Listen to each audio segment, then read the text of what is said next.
দেখো বন্ধুরা, আমার ছেলে মাছ ভাজছে। দেখো দেখো,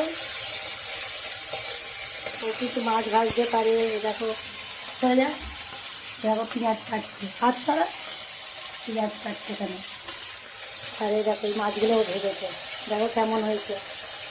বলছিলাম না ও অনেক কাজ পারে। দেখো ওই মাছ ছেড়েছে, দেখো সুন্দর করে ভালো।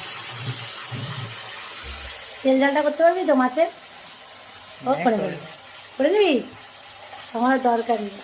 দেখো আমি বাইরে যত টুকটাক কাজগুলো করছি, আর ও কেমন মাছটা ভাজছে দেখো। আর এই দেখো পেঁয়াজও কেটেছে। ও পারে, অনেক ছোট থেকেই টুকটুক করে অনেক কাজ করে আমাদের সঙ্গে, পড়াশোনার সঙ্গে কাজও করে অনেক কিছু।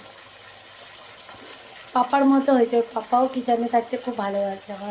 আমার হাজব্যান্ডও রান্না করতে ভালোবাসে না, তো ও কিচেনে থাকে। তাই দেখো।